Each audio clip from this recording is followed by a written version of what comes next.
Llega un nuevo 1 de mayo y es la oportunidad de reflexionar sobre el trabajo humano, pero no en las coordenadas en las que va a ser planteado el tema por la CUT, probablemente en las manifestaciones de ese día, sino con una mirada que nos permita a todos, según sean nuestras distintas opciones en la vida, entender la opción de los demás y tratar de encontrar la que sea mejor. Cuando se habla de trabajo humano, hoy en la sociedad contemporánea hay 3 miradas que son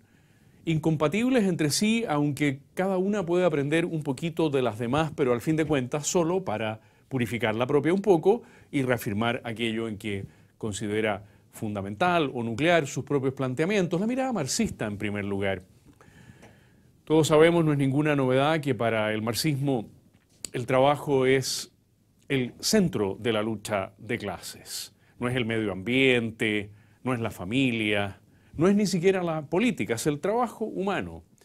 Es ahí donde se dan, dicen los marxistas, las relaciones de producción capitalistas, en las que unos son explotadores, los otros son explotados. Estos últimos solamente son trabajadores, los que explotan no trabajan, simplemente se benefician a través de la plusvalía del trabajo ajeno. La mirada del marxismo es una mirada a las relaciones de producción y al trabajo en concreto desde el odio. El explotador odia al trabajador, al que explota, no tiene por él ninguna consideración, lo esquilma, le saca todo lo que puede, lo transforma en un pellejo humano. Y por supuesto eso suscita en el otro polo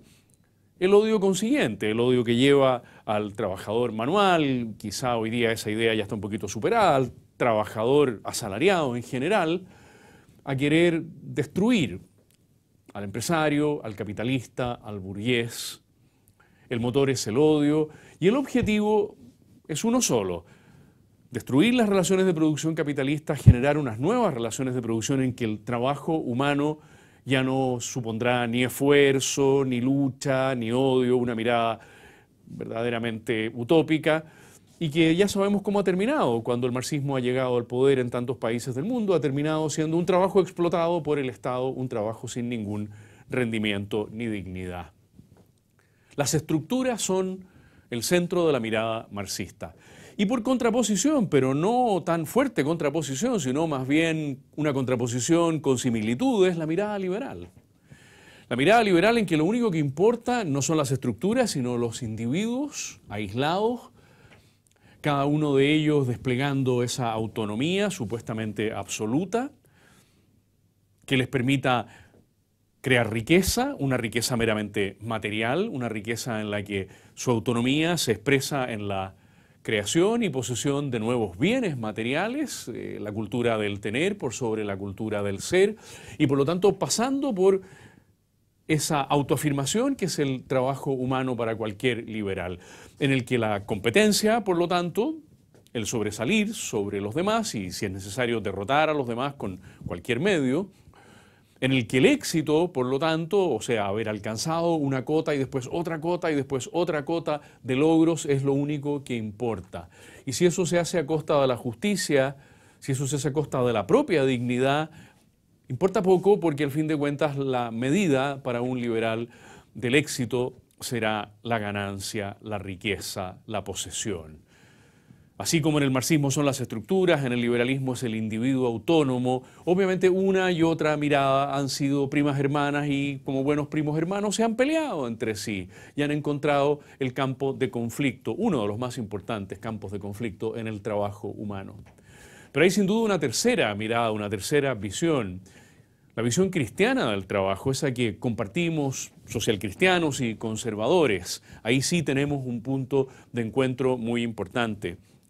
Esa mirada que coloca al trabajo humano como la clave, el centro de la cuestión social, así se expresaba el Papa Juan Pablo II. El centro de la cuestión social, porque el trabajo humano no es ni un conflicto lleno de odio, ni es tampoco la afirmación del individuo autónomo. El trabajo humano es el lugar en el cual, creemos los cristianos, se despliegan los dones que Dios nos ha dado a cada uno. Pero esos dones se despliegan Primero, para dignificar la propia persona y por lo tanto tienen que desplegarse a través del ejercicio de las virtudes, del servicio, de la lealtad, por mencionar solo dos virtudes. Tiene que desplegarse ese trabajo humano a través de la generación de una riqueza que permita mantener una familia, desplegar una familia. Se tiene que expresar el trabajo humano, por cierto, en la creación, pero no de riqueza material solamente, sino en la creación de esa riqueza que consiste en ambientes gratos para desarrollar la propia humanidad, en ambientes que potencien al otro, en ambientes que le den al otro la posibilidad de desarrollar su propia dignidad, aunque sea en competencia conmigo, pero en una competencia, de nuevo, dentro de los conceptos de lealtad y de servicio. Es, al fin de cuentas, la visión cristiana también una mirada que permite vínculos muy fuertes, que estimula vínculos muy fuertes al interior de los emprendimientos, entre los emprendimientos y el Estado, entre los emprendimientos unos con otros, compitiendo ojalá leal y noblemente. La mirada cristiana al trabajo es una mirada que difícilmente se va a imponer a la mirada marxista o a la mirada liberal si los propios cristianos no corregimos los sistemas de administración laboral, los sistemas de remuneraciones, los sistemas de trato humano al interior de todas las empresas, emprendimientos, de todos los ambientes laborales. Si los cristianos damos mal ejemplo en administración, si los cristianos damos mal ejemplo en niveles de remuneración del trabajo, no solo remuneración económica, sino también de la gratificación moral, si los cristianos damos mal ejemplo en el modo de tratarnos unos a otros en los ambientes laborales, es indudable que las visiones marxista y liberal seguirán disputándose el campo del trabajo humano y que seguiremos quizá por cuánto tiempo empantanados en miradas reduccionistas que lo único que hacen es plantear el trabajo humano como un campo de conflicto o como un campo de éxito absolutamente individual. Ni una ni otra mirada van a poder dignificar a la persona, entregarle la felicidad que el trabajo puede otorgar. Al revés, la mirada cristiana, si somos consecuentes, podrá ofrecerle, como clave de la cuestión social, en lo que queda de siglo, en lo que queda de milenio, un trabajo humano, noble, digno, virtuoso, a millones y millones de personas que debieran encontrar ahí un camino muy importante de felicidad en sus vidas.